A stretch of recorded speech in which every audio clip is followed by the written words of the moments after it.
There's a kind of quiet most people forget exists, not silence, true quiet.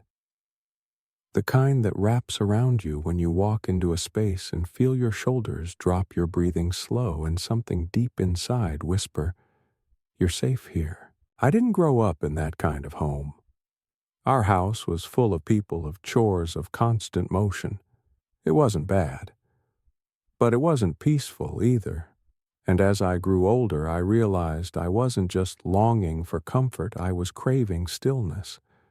A sense that my home wasn't just a place to do things, but a place to be. For years I tried everything. Organizers, routines, Pinterest ideas. But the clutter came back. The heaviness lingered. And the peace I longed for always seemed one step behind me, until the day I found it in the most unexpected place. It wasn't a product, it wasn't a technique. It was a set of habits. Gentle, quiet, weekly rituals from a culture that treats the home not as a container, but as an extension of the soul. The Japanese don't wait for chaos to tidy. They don't clean because something's dirty. They clean because it's time to care. And that changed everything. These days, so many people live in beautifully decorated houses, but the truth is they don't feel at home. You might recognize the signs yourself. You clean the floors, do the laundry, rearrange the shelves. You light a candle, buy new curtains, maybe even hang a painting. But at the end of the day, something still feels off. Your house is technically clean, but emotionally it feels heavy. Like the air hasn't moved in a while.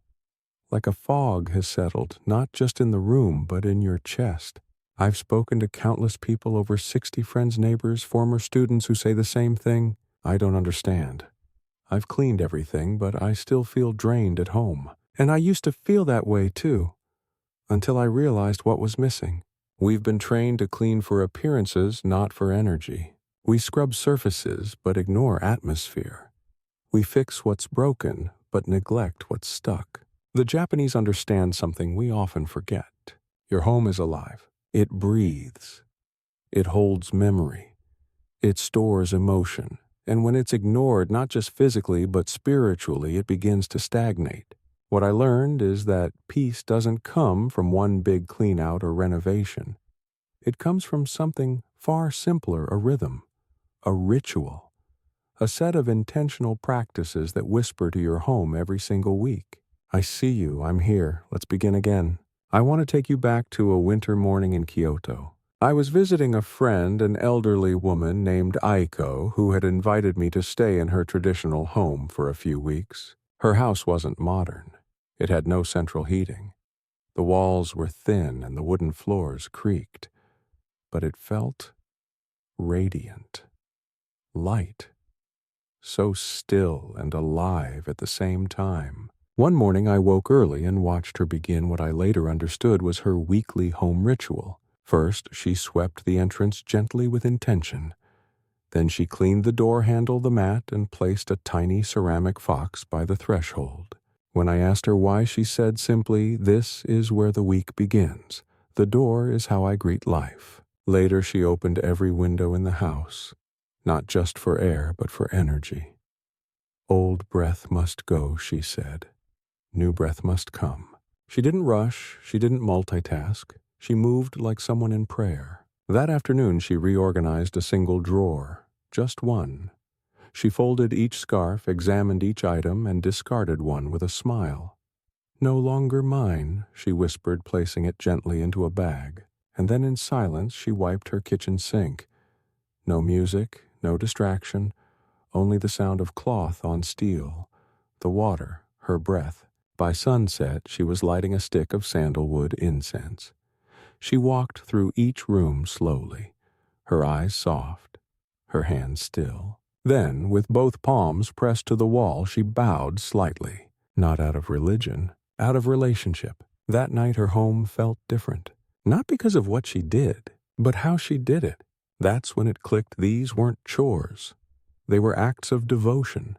Let me tell you what I've learned after years of practicing these rituals myself. You don't need a new couch. You don't need to move house. You don't need to burn sage or become minimalist or change your entire lifestyle. You only need one thing: presence, and presence grows through rhythm. The Japanese habits I'm about to walk you through aren't random, they are spiritual blueprints for care. They align your outer world with your inner one. Let's go through them. 1. Begin with the entrance. Every Sunday, take 10 minutes to clean your doorway. Sweep the mat, wipe the knob, lightly rinse the threshold with water and salt. Place something that symbolizes welcome: a flower, a bell, even a stone. This is the point where the outer world becomes your inner one. Honor it. 2. Air the house intentionally. Choose one morning each week. Open every window, every door, even drawers and closets. Let old air escape. Let new energy enter. Don't rush. Let the house breathe.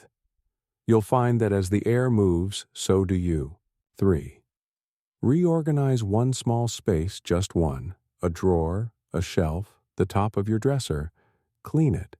Remove what no longer fits your life. Do it with love, not frustration. Feel the energy shift.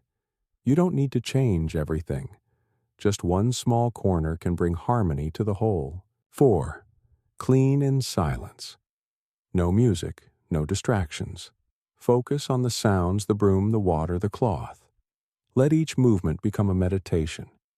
You're not just cleaning objects. You're clearing space in your mind. 5. Refresh the fabrics. Change out your kitchen towels, pillowcases, bathroom cloths once a week. Wash them. Let them dry in sunlight if possible. Clean fabric on your skin makes your body feel loved, and the house feels like it's exhaling. 6. Donate or discard one thing.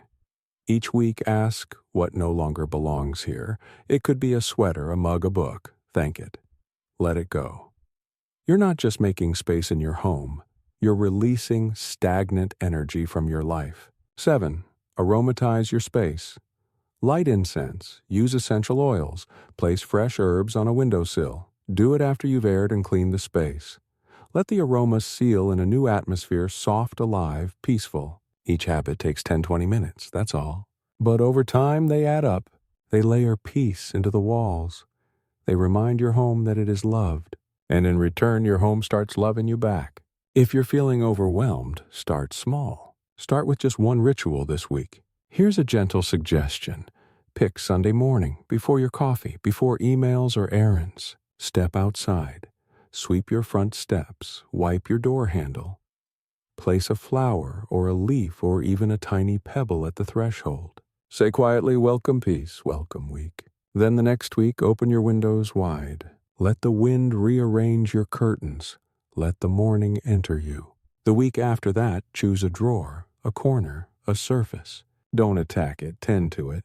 As you move through these small rhythms, notice how you begin to breathe differently, how your chest softens, how your sleep deepens. You are not cleaning to fix your house. You are cleaning to care for it and for yourself. Now I want to ask you something.